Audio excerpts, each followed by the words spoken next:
천한 어부놈들이 또 왔느냐? 내쫓아라! 네, 알겠습니다, 사또. 바우야, 바다는 무서운 곳이다만 또 사람을 살리는 곳이기도 하다. 바다를 잘 알면 굶지 않는다. 네, 작은아버지. 명심하겠습니다. 자, 출발이다! 이번에도 양식개나 있겠지? 모조리 쓸어 담아라! 거역하는 놈은 베어도 좋다! 화살이 일이 모자라서야 어찌 싸운단 말이냐? 어찌 한 달 전에 화살을 청하는 장계를 올렸습니다만 아직 답이 없사옵니다. 물고기 잡는 놈이 죽었다고 무슨 장례냐? 갓바위에 던져두면 갈매기가 알아서 치울 것이다. 사또, 한 번만 자비를 베풀어 주십시오. 죽은 이도 사람이옵니다. 천한 것들이 무슨 사람이냐? 너희 같은 것들 10명이 죽어봐야 한양에서는 글 한 줄 적지 않는다! 네 이놈들 썩 물러가거라! 무라카미 두목께서 보내신 정성이옵니다. 다음에도 잘 부탁드린다는 말씀이셨습니다. 걱정 말라 전하라. 조선 수군의 화살이 떨어졌으니 다음번 약탈은 더욱 수월할 것이다. 바우야, 너만 무사하면 된다. 어미는 어찌 되어도 좋다. 너만 무사해라. 박만호께서 친히 이 누추한 곳까지 어인 일이시오. 사또, 정이 있어 왔습니다. 화살 1000통만 보충해 주십시오. 다음 약탈을 막을 길이 그것뿐입니다. 박만호, 그대는 군인이 아니시오? 군인이 화살이 없다고 어찌 사또 앞에 무릎을 꿇으시오? 부끄럽지도 않으시오? 사또, 부끄러움은 제 몫입니다. 그러나 백성이 또 죽어나가면 그 책임은 누구의 것이옵니까? 백성! 천한 어부들이 무슨 백성이오? 한양의 양반 한 명이 죽으면 임금께서 친히 글을 내리시지만 어촌에서 어부 100명이 죽어도 임금께서는 모르시오. 임금께서 모르시는 죽음은 죽음이 아니라 그저 사라짐일 뿐이오. 사또, 어찌 그런 말씀을 입에 담으시오? 장계는 이미 올렸으니 기다리시오. 그 사이에 어부 몇이 더 죽으면 그건 운명이지 이 사또의 책임은 아니오. 물건이가 오늘은 또 한참을 무릎 꿇었구먼. 바닥이 차가웠을 텐데 안쓰럽소이다. 이번에는 마을 끝까지 들어간다. 조선 수군은 화살이 없으니 두려울 것이 없다. 산속도 뒤져라. 곡식 한 톨도 남기지 마라. 두목, 정말 그 정사토라는 조선 관리가 우리에게 호의적입니까? 호의가 아니라 욕심이다. 은자만 던져주면 그자는 제 어미라도 팔자다. 그자가 보낸 마을 지리도와 수군 화살 부족 정보가 여기 내 품 안에 있다. 자, 보아라. 그리고 부녀자는 살려서 끌고 와라. 노예 시장에 좋은 값으로 팔린다. 바우야, 너 먼저 가거라. 어미는 따라갈 수 없다. 어머니, 안 됩니다. 제가 업겠습니다. 어서 등에 업히세요. 바우야, 숨어라. 깊이 숨어라. 어미는 끝났다. 너만 살아라. 사또, 부녀자가 40이나 끌려갔다옵니다. 40? 어부 부녀자 아니냐? 어차피 곡식이나 축내는 입들이다. 차라리 외놈들이 데려가주니 갯바위굴 살림이 값이 어졌구먼. 내가 술을 마신다고 백성이 더 죽었어? 화살들은 다 어디다 두었어? 혹 비싼 값에 어디 팔아먹은 것은 아니오? 오늘의 이야기는 시작부터 가슴이 먹먹해지네요. 하지만 새로운 반전이 기다리고 있을 테지요. 자, 이제 이야기 속으로 들어가 보겠습니다. 남쪽 바다 끝자락에 자리한 작은 어촌, 갯바위골이었습니다. 마을 사람들은 대대로 바다에 나가 물고기를 잡아 살아가는 가난한 어부들이었습니다. 봄이면 멸치를 잡고 가을이면 갈치를 잡아 그날그날 끼니를 이어가는 고단한 살림이었습니다. 그러나 가난해도 인심은 두터웠고 풍랑에 누가 죽으면 온 마을이 한 식구처럼 슬퍼하는 정 깊은 곳이었습니다. 갯바위골에는 해마다 끔찍한 손님이 찾아왔습니다. 봄철 안개가 걷히는 4월 무렵이면 검은 돛을 단 왜구의 배가 수평선 너머에서 어김없이 나타났습니다. 왜구들은 어촌에 들이닥쳐 곡식을 빼앗고 그물을 찢고 어선에 불을 질렀습니다. 젊은 안악은 끌고 가고 늙은이는 칼로 베었습니다. 마을 사람들은 봄이 오는 것이 두려웠습니다. 매화가 피기 시작하면 어머니들은 어린 딸을 광에 숨기고 노인들은 미리 유언을 남겨두었습니다. 그러나 더 두려운 것이 따로 있었으니 바로 갯바위골을 다스리는 정사또였습니다. 정사또는 한양에서 내려온 지 3년이 지났지만 단 한 번도 어촌을 살피러 온 적이 없었습니다. 어부들이 왜구의 약탈을 호소하러 동원을 찾아가도 사또는 결코 만나주지 않았습니다. 천한 어부놈들이 또 왔느냐? 내쫓아라. 이방을 시켜 곤장으로 쫓아내는 것이 사또의 한결같은 답이었습니다. 어부들이 동원한 마당에서 종일 무릎 꿇고 기다려도 사또는 안채에서 술잔만 기울일 뿐이었습니다. 이 갯바위골에 바우라는 소년이 살았습니다. 나이 13, 어부의 아들로 태어나 글은 배우지 못했으나 바다 일에는 마을 어른들보다 밝았습니다. 물때를 읽을 줄 알았고 안개가 언제 일어나고 언제 걷히는지 정확히 짚어냈습니다. 별을 보고 방향을 가렸으며 갈매기 우는 소리만 듣고도 풍랑이 올 것을 알았습니다. 마을 노인들은 바우를 두고 바다가 점지한 아이라 하였습니다. 바우의 아버지는 5년 전 큰 풍랑에 잃었습니다. 그 후로 홀어머니와 작은아버지에게 의지해 살아가고 있었습니다. 바우의 작은아버지는 갯바위골에서 손꼽히는 어부였고 일찍 형을 잃은 조카를 친자식처럼 아끼는 사람이었습니다. 새벽이면 바우의 손을 잡고 갯가로 데려가 그물 손질하는 법을 가르쳤고 밤이면 호롱불 아래서 옛 이야기를 들려주었습니다. 바우야, 바다는 무서운 곳이다만 또 사람을 살리는 곳이기도 하다. 바다를 잘 알면 굶지 않는다. 작은아버지의 그 말이 바우에게는 글공부보다 귀한 가르침이었습니다. 그해 봄에도 외구의 배는 어김없이 나타났습니다. 갯바위골 앞바다에 검은 돛 5척이 떠올랐습니다. 외구의 두목은 무라카미라는 자였습니다. 키가 장대 같고 얼굴에 칼자국이 깊이 패인 자였습니다. 무라카미는 10년 넘게 조선 남해안을 약탈해온 늙은 해적이었고 갯바위골만 해도 7번을 다녀간 자였습니다. 이번에도 양식개나 있겠지. 모조리 쓸어 담아라. 거역하는 놈은 베어도 좋다. 무라카미가 부하들에게 명을 내리자 왜구들이 함성을 지르며 어촌으로 몰려들었습니다. 마침 그날 바우의 작은아버지는 동네 어부들과 함께 새벽 바다로 나갔다가 돌아오는 길이었습니다. 어선이 포구에 닿자마자 왜구들이 칼을 빼들고 달려들었습니다. 작은아버지는 노를 들어 막아섰습니다. 이놈들, 우리 마을에서 썩 물러가라.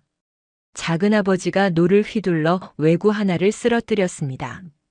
그러나 곧이어 어디선가 날아온 화살 한 발이 작은아버지의 가슴을 꿰뚫었습니다. 작은아버지는 그 자리에 무릎을 꿇었습니다. 바우는 멀리 갯바위 위에서 그 광경을 보고 있었습니다. 작은아버지, 작은아버지. 소년의 울음소리가 갯바위골에 메아리 쳤습니다. 바우가 미친 듯이 달려갔으나 작은아버지는 이미 숨을 거둔 뒤였습니다. 그 무렵 멀지 않은 수영에는 박만호라는 수군 장교가 있었습니다.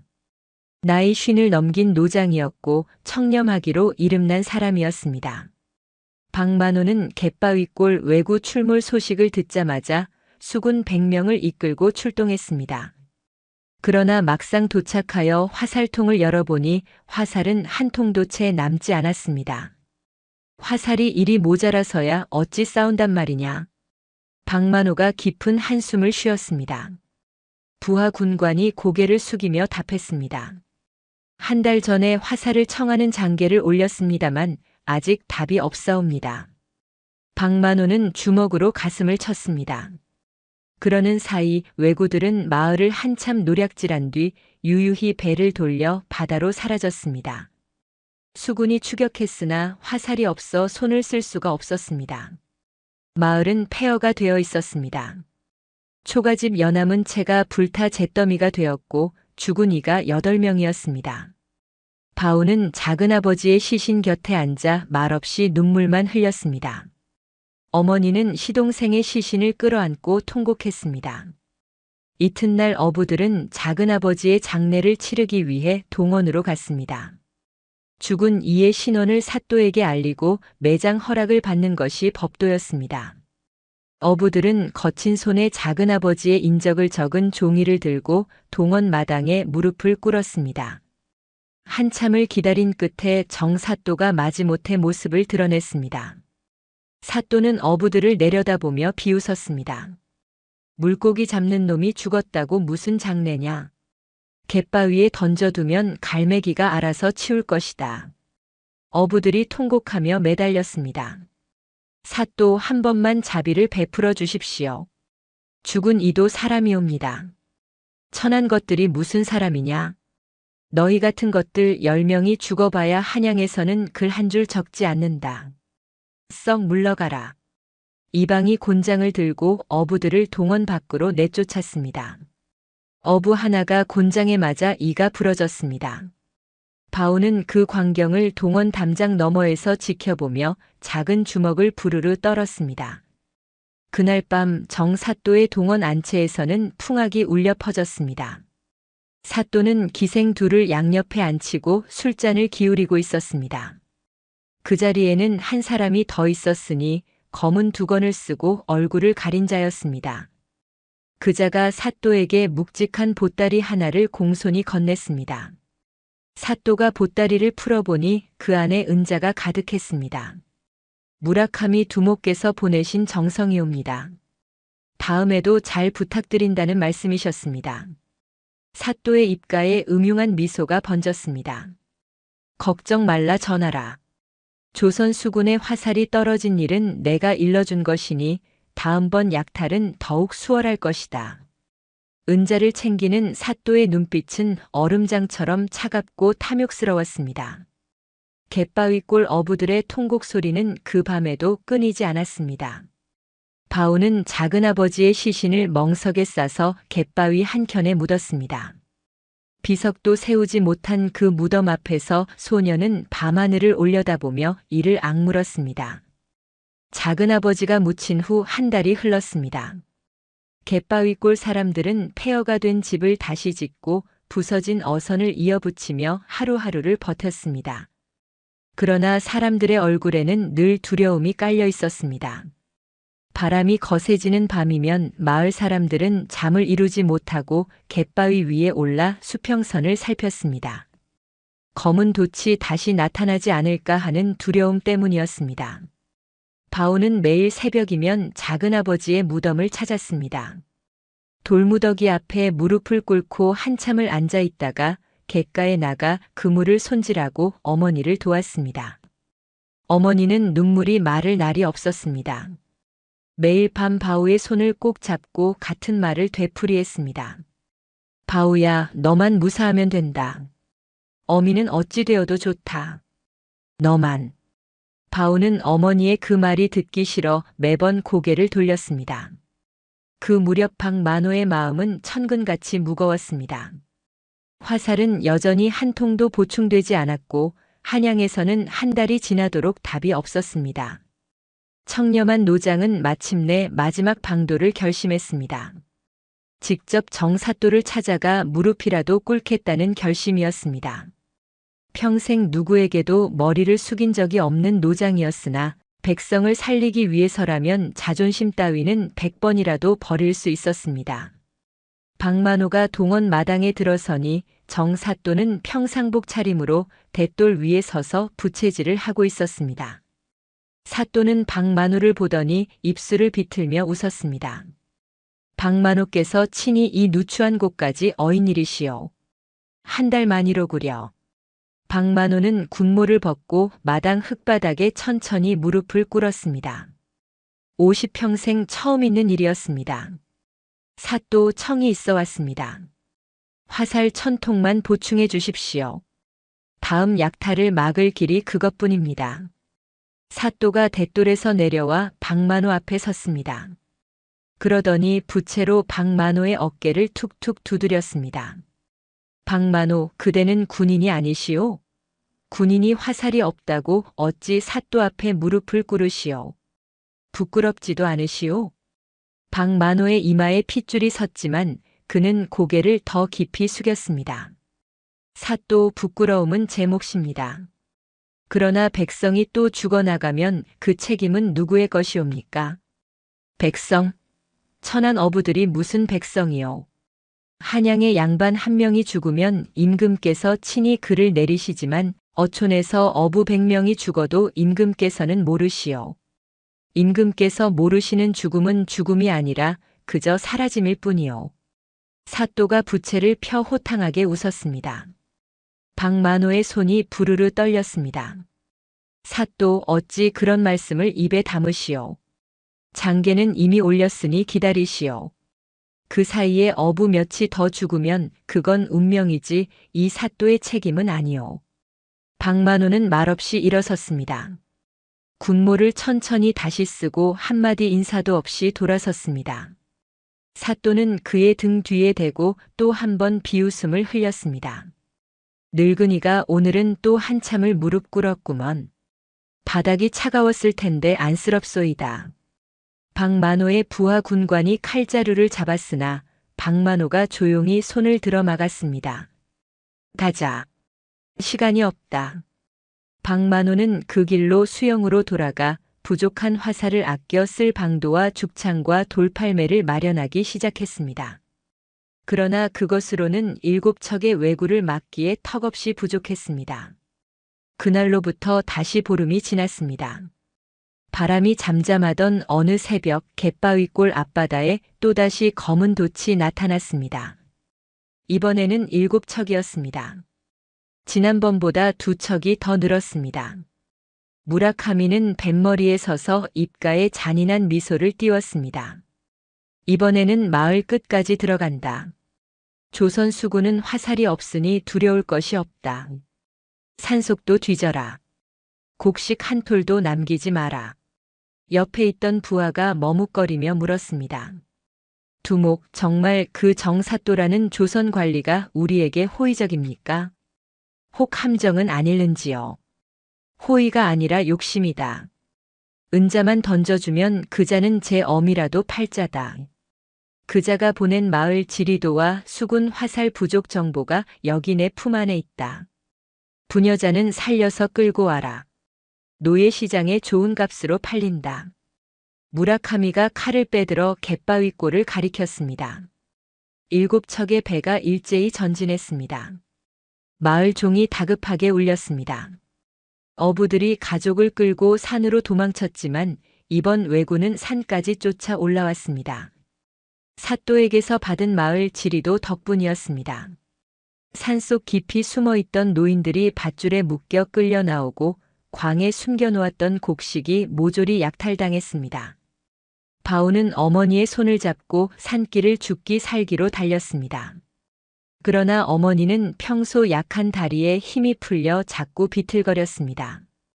바오야, 너 먼저 가거라. 어미는 따라갈 수 없다. 어머니, 안 됩니다. 제가 업겠습니다. 어서 등에 업히세요. 바오가 어머니를 일으키려 했지만 그 순간 등 뒤 수풀에서 굵은 목소리가 들렸습니다. 여기 또 있다. 부녀자다. 잡아라. 왜구 셋이 칼을 들고 달려왔습니다. 어머니는 마지막 힘을 다해 바오를 옆 수풀 속으로 힘껏 밀쳐 던졌습니다. 바오야, 숨어라. 깊이 숨어라. 어미는 끝났다. 너만 살아라. 바오는 수풀 속에서 어머니가 밧줄에 묶여 끌려가는 모습을 두 눈 부릅뜨고 지켜보았습니다.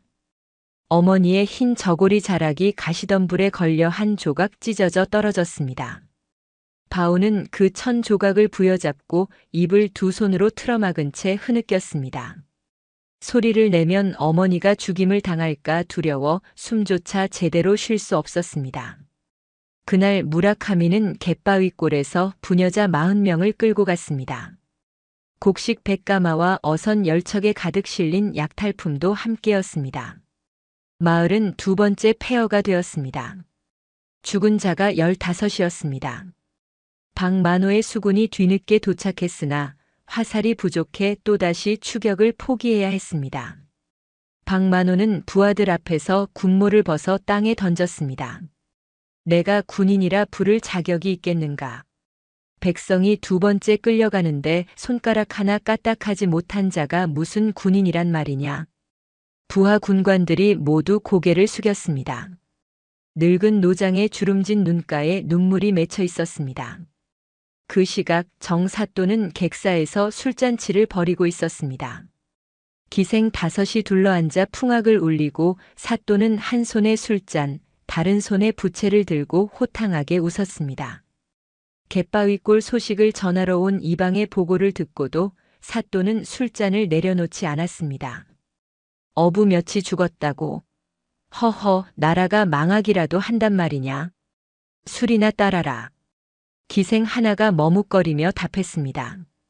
사또 부녀자가 40이나 끌려갔다 하옵니다. 마흔? 그것도 어부 부녀자 아니냐.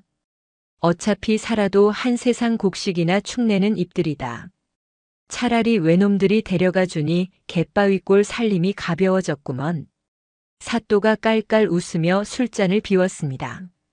객사 마당에 무릎 꿇고 있던 어부 노인 하나가 그 말을 듣고 통곡했습니다.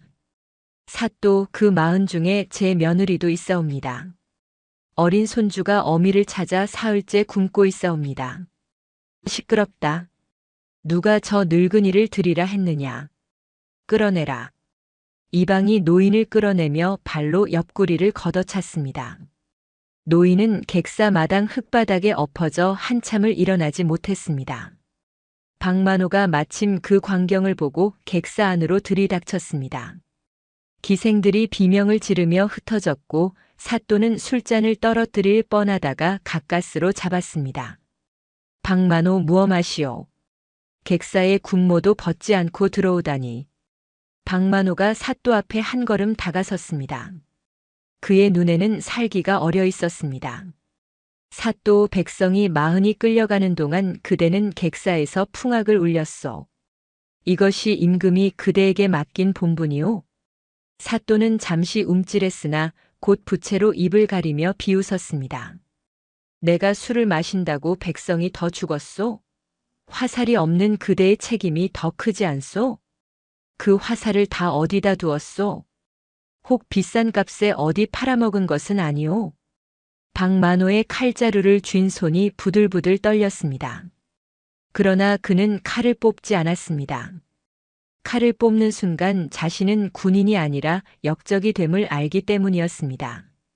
박만호는 한참을 노려보다가 천천히 등을 돌렸습니다.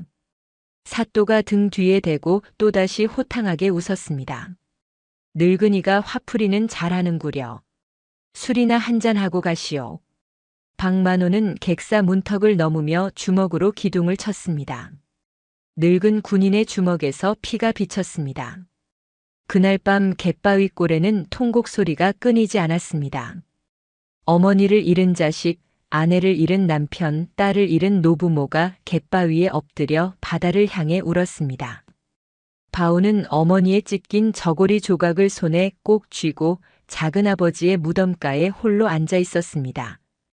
보름달이 환하게 떠 있었습니다. 바오는 한참 동안 말없이 바다를 바라보았습니다. 바람 한 점 없는 고요한 밤이었습니다. 그때 바오의 눈에 무언가가 들어왔습니다. 수평선을 따라 짙은 물 한 개가 하얗게 일어나 천천히 해안 쪽으로 밀려오고 있었습니다. 4월에서 5월로 넘어가는 이맘때 갯바위골 앞바다에는 1년 중 가장 짙은 안개가 끼는 보름이 있었습니다. 바오는 어릴 적 작은아버지에게서 들은 그 이야기를 떠올렸습니다. 안개. 바오가 작은 목소리로 중얼거렸습니다. 그러더니 갑자기 자리에서 벌떡 일어났습니다. 손에 쥔 어머니의 저고리 조각을 꼭 움켜쥐고 갯바위 위에서 멀리 안개를 응시했습니다. 소년의 눈빛이 조금씩 달라지기 시작했습니다. 그 눈에는 더 이상 두려움이 없었습니다. 무엇인가 결심한 자만이 가질 수 있는 깊고 단단한 빛이 어리고 있었습니다.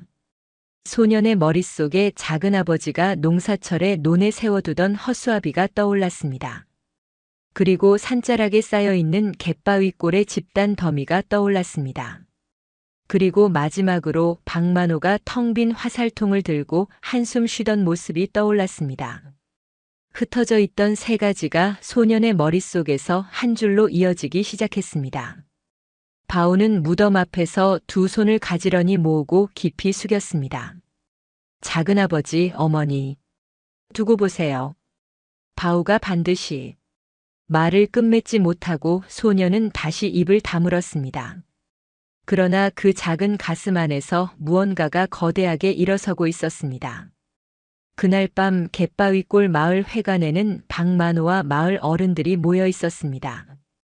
두 번째 약탈로 폐허가 된 마을을 어떻게 다시 일으킬 것인가, 또 다음 약탈을 어떻게 막을 것인가 의논하는 자리였습니다. 그러나 의논이라기보다는 한숨과 통곡의 자리였습니다. 마을의 가장 어른인 김노인이 백발을 흔들며 말했습니다. 화살도 없고 군사도 없고 사또는 우리를 버렸으니 우리는 그저 죽음을 기다리는 수밖에 없습니다. 어부들이 일제히 통곡했습니다. 박만호도 차마 위로의 말을 꺼내지 못했습니다. 그때 회관문이 천천히 열렸습니다. 모두의 시선이 그쪽으로 향했습니다. 문턱에 선 것은 바오였습니다. 어머니의 찢긴 저고리 조각을 손에 꼭 쥔 소년이 결연한 얼굴로 안으로 들어섰습니다. 만호 어른, 청이 있어 왔습니다. 작은 소년이 군관에게 직접 말을 거는 일은 법도에 어긋났습니다. 어부 하나가 바오의 옷자락을 잡아 끌어내려 했지만 박만호가 손을 들어 막았습니다. 말하라, 소년. 이 늙은 사람도 오늘은 누구의 말이라도 듣고 싶다. 바오가 박만호 앞으로 다가가 무릎을 꿇었습니다. 만호 어른, 내일 모레 새벽이면 1년 중 가장 짙은 안개가 끼는 보름이옵니다. 작은아버지께서 살아생전 늘 이르시던 말씀이옵니다.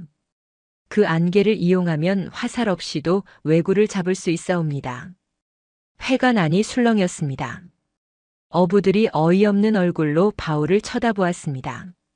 아이가 무슨 헛소리를 하느냐는 표정이었습니다. 그러나 박만호는 자세를 고쳐 앉으며 진지하게 물었습니다.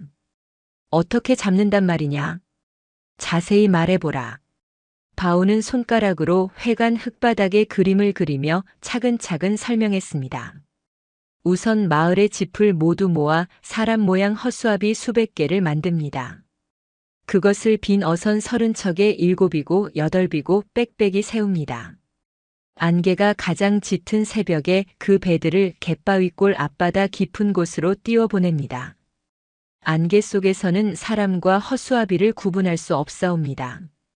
왜구는 그 배들을 조선 수군 본대 야습이라 착각할 것이옵니다. 회관 안이 갑자기 조용해졌습니다. 박만호의 눈이 번쩍였습니다. 착각한 다음에는 어찌 되느냐. 왜구는 분명 화살을 퍼부을 것이옵니다. 새벽 한나절을 다 쏟을 것이옵니다. 화살이 떨어질 때까지 멈추지 못할 것이옵니다. 안개가 걷히는 아침이면 그 화살이 모두 허수아비에 박혀 우리에게 돌아옵니다. 만호 어른의 화살통이 가득 찰 것이옵니다. 박만호가 자리에서 벌떡 일어섰습니다. 늙은 군관의 얼굴에 처음으로 빛이 돌았습니다. 이 어찌 어린 소년의 머리에서 나온 계책이란 말이냐. 마을 어른 하나가 회의적인 목소리로 끼어들었습니다.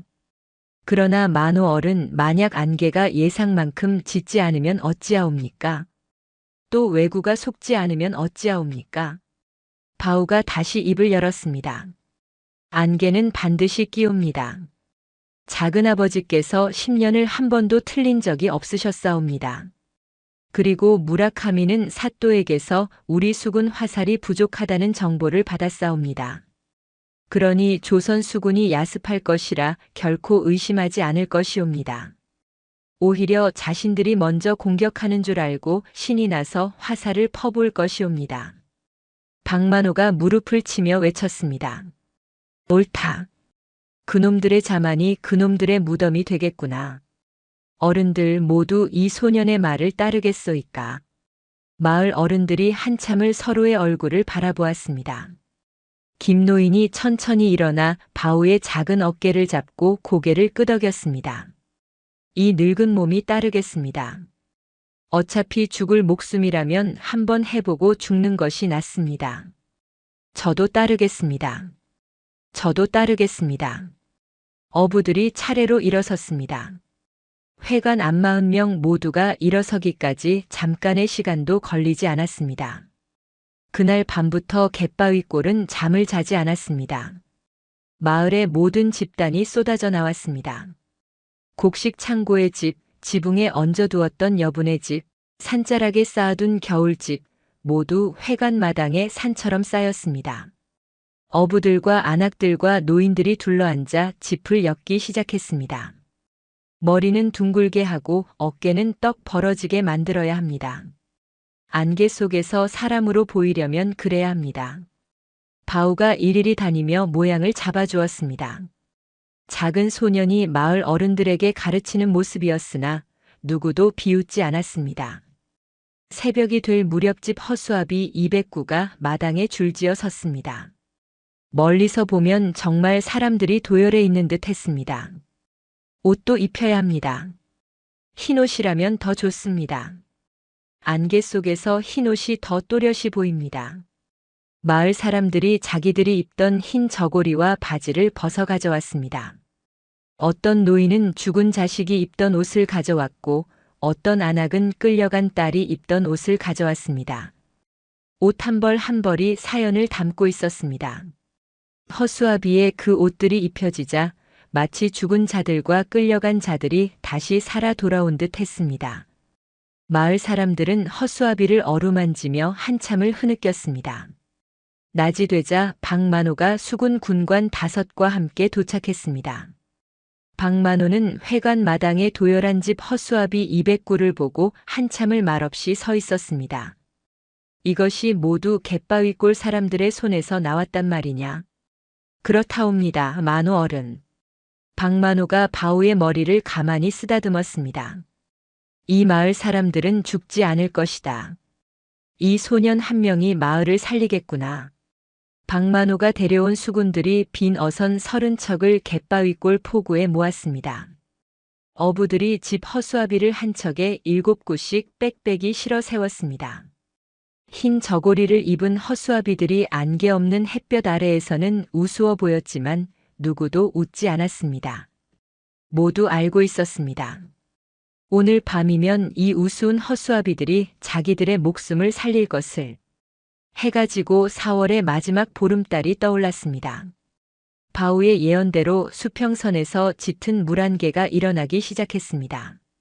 처음에는 손가락처럼 가늘던 안개가 점점 부풀어 오르더니 자정이 지날 무렵에는 거대한 흰 벽처럼 갯바위골 앞바다를 가득 채웠습니다. 5보 앞이 보이지 않을 정도였습니다. 갯바위 위에서 안개를 바라보던 김노인이 눈물을 흘리며 중얼거렸습니다. 바우 작은아버지가 살아 돌아왔구나. 작은아버지가 안개를 보내주셨구나. 때가 되었다. 배를 띄워라. 박만호가 명을 내렸습니다. 어부들이 노를 저어 집 허수아비를 실은 배 30척을 안개 속으로 천천히 밀어 넣었습니다. 미리 닻을 내릴 위치를 정해두어 배들이 적당한 곳에 멈추도록 줄을 메어 놓았습니다. 안개 속으로 사라지는 배들을 바라보며 마을 사람들이 두 손을 모았습니다.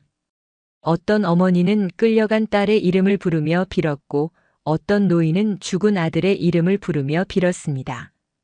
배 30척이 모두 안개 속에 자리 잡자 갯바위골 사람들은 갯바위 뒤로 몸을 숨기고 숨을 죽였습니다. 박만호와 수군들도 갯바위 뒤에 매복했습니다.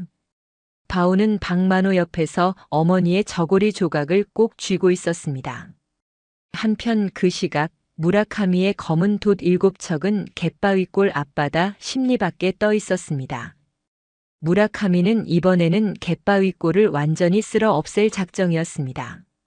노예시장의 좋은 값을 다시 한번 챙기고 사또에게서 또 은자를 받을 셈이었습니다. 두목, 안개가 너무 짙습니다. 이런 안개에 어찌 공격을 합니까? 부하가 걱정스럽게 말했습니다.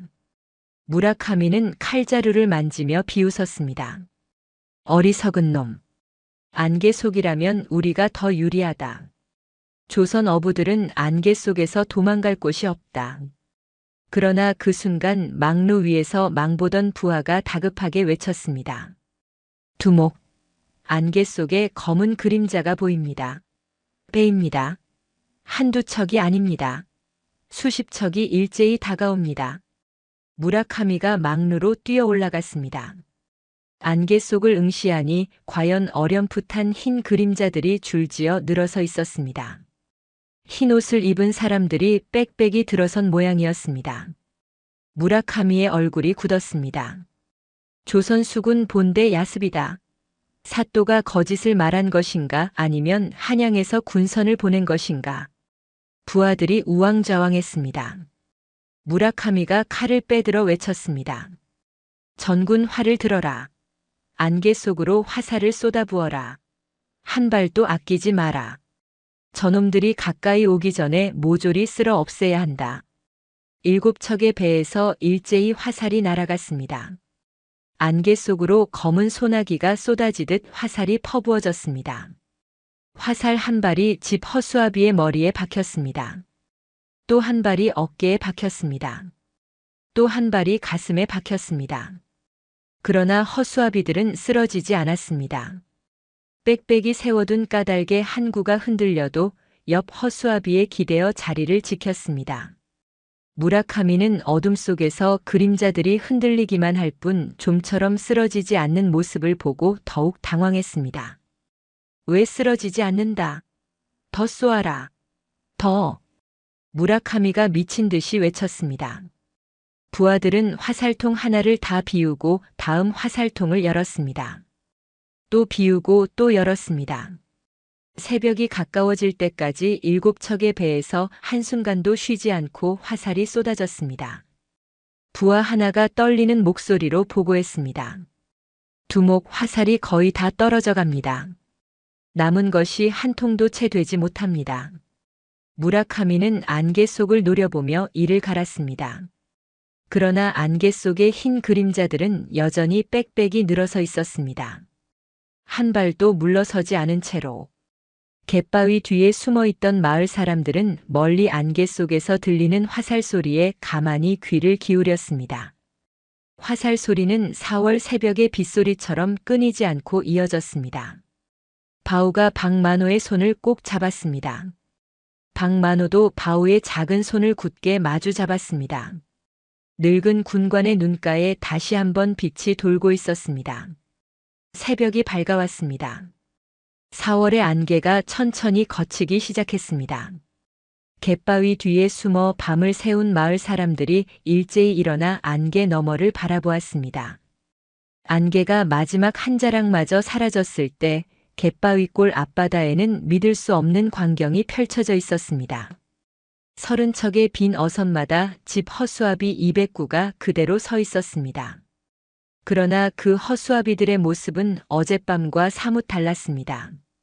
머리에서 발끝까지, 어깨에서 가슴까지 화살이 빽빽이 박혀 마치 바늘방석을 세워둔 것 같았습니다. 화살이 어찌나 많이 박혔는지 흰 저고리가 거의 보이지 않을 정도였습니다. 마을 사람들은 한참을 숨도 쉬지 못한 채 그 광경을 바라보았습니다. 세상에 이럴 수가 만호 어른, 화살이 셀 수 없이 박혔습니다. 김노인이 떨리는 목소리로 외쳤습니다. 박만호가 바우의 어깨를 굳게 잡으며 답했습니다. 바우야, 내가 마을을 살렸구나. 내가 이 늙은이의 화살통도 채워주었구나. 마을 사람들이 일제히 노를 저어 나갔습니다. 집 허수아비에서 화살을 한 발 한 발 뽑아 모았더니 그 수가 10,000발이 넘었습니다. 박만호의 텅 빈 화살통이 가득 찼고 빈 화살통 10개가 더 채워졌습니다. 박만호의 얼굴이 10년은 젊어졌습니다. 늙은 노장의 손이 화살을 어루만지며 떨렸습니다. 이제 우리 차례다. 추격하라. 박만호의 명이 떨어지자 수군 군선 5척이 일제히 노를 저어 무라카미의 검은 돛을 추격했습니다. 무라카미는 화살이 다 떨어진 채로 도주하려 했지만 새 화살로 가득 찬 박만호의 수군이 금세 그들을 따라잡았습니다. 활을 쏘아라. 박만호의 수군이 일제히 화살을 퍼부었습니다. 어젯밤 무라카미가 갯바위골에 쏟아부었던 그 화살이 이번에는 무라카미의 배를 향했습니다. 7척 중 5척이 침몰했고 2척이 항복했습니다. 무라카미는 자신의 배 위에서 사로잡혀 무릎이 꿇려졌습니다. 박만호가 무라카미 앞에 서서 말했습니다. 내 놈의 자만이 내 놈의 무덤이 되었구나. 무라카미를 묶는 과정에서 그의 품 안에서 여러 통의 서찰과 두툼한 장부 한 권이 쏟아져 나왔습니다. 부하 군관이 그것을 박만호에게 건넸습니다. 박만호가 장부를 펼쳐보니 정사또가 무라카미에게 보낸 마을 지리도와 수군 화살 부족 정보, 그리고 무라카미가 사또에게 바친 은자의 액수가 모두 빼곡히 적혀 있었습니다. 사또가 직접 쓴 밀서도 여러 통 있었습니다. 박만호가 장부를 덮으며 차갑게 말했습니다. 되었다. 한 놈이 더 남았구나. 박만호가 그 길로 동원으로 향했습니다. 정사또는 한가로이 부채질을 하며 오늘도 술잔치 준비를 하고 있었습니다.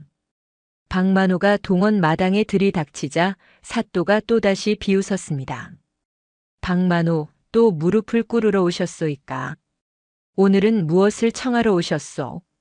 박만호가 무라카미의 장부와 밀서를 사또 앞에 던졌습니다. 사또의 얼굴이 새파랗게 질렸습니다.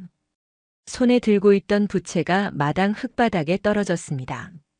사또, 오늘은 이 늙은이가 사또를 모시러 왔소이다. 한양으로 갑시다. 수군 군관들이 사또를 묶었습니다. 사또가 발버둥을 쳤습니다. 이 무엄한 것들.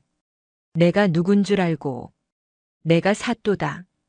백성을 팔아먹은 자가 무슨 사또란 말이오. 끌고 가라. 사또는 한양으로 압송되어 임금 앞에 바쳐졌습니다. 임금이 친히 장부를 펼쳐보고 진노했습니다. 정사또는 동대문 밖에서 곤장 100대를 맞은 후 함경도 변방으로 영구 유배되었습니다. 평생 한양의 술과 풍악을 다시는 보지 못하게 된 것입니다. 사또의 재산은 모두 몰수되어 갯바위골의 폐허를 다시 짓는 데 쓰였습니다. 박만호의 수군은 항복한 두 척의 외구배에 실려있던 조선 부녀자 40명을 모두 구해냈습니다. 그 중에는 바우의 어머니도 있었습니다. 바우의 어머니는 흰 저고리가 다 헤어진 채로 갯바위골에 돌아왔습니다. 폭우에 내린 어머니가 사람들 사이를 두리번거리는 모습을 본 바우가 한달음에 달려갔습니다. 어머니, 바우야. 모자가 부둥켜 안고 한참을 울었습니다. 바우는 품에 간직했던 어머니의 찢긴 저고리 조각을 꺼내 보였습니다. 어머니가 그 조각을 보고 다시 한번 통곡했습니다. 이 어미를 살린 것이 너로구나. 우리 바우가. 마을 사람들이 작은아버지의 무덤가에 모여 술을 따랐습니다. 김노인이 무덤 앞에 술을 부으며 말했습니다. 형님이 바우에게 가르쳐 주신 안개가 마을을 살렸습니다. 형님은 살아 돌아오셨습니다. 며칠 뒤 새 사또가 갯바위골에 부임했습니다. 한양에서 박만호의 공을 듣고 임금이 친히 보낸 청렴한 분이었습니다. 새 사또가 박만호와 바우를 동원에 모셨습니다. 그날 갯바위골 사람들이 동원 마당에 가득 모여 박만호와 바우 앞에 일제히 절을 올렸습니다. 만호 어른, 바우 도련님, 이 마을이 살아있는 것은 두 분 덕이옵니다. 박만호가 손사래를 치며 답했습니다. 내가 한 일이 무엇이오? 모두 이 어린 소년의 머리에서 나온 일이외다. 박만호가 바우의 어깨를 잡고 사람들 앞에 세웠습니다. 햇빛 아래 선 작은 소년의 모습은 더 이상 작지 않았습니다. 어머니의 찢긴 저고리 조각은 바우의 옷고름에 곱게 매어 있었습니다. 그 후 갯바위골은 다시는 외구의 침입을 받지 않았습니다. 무라카미의 본거지가 무너졌다는 소문이 남해안에 퍼졌고 새 사또가 박만호와 함께 해안 방비를 단단히 한 까닭이었습니다. 바우는 자라서 박만호의 양아들이 되어 수군 장교가 되었습니다. 그리고 평생 화살을 아껴 쓰는 청렴한 무관으로 살았습니다. 갯바위골 사람들은 매년 4월 보름이 되면 작은아버지의 무덤 앞에 모여 술을 따르며 그날의 안개와 집 군사를 이야기했습니다. 그 이야기는 갯바위골에서 100년이 흘러도 잊히지 않았다고 합니다.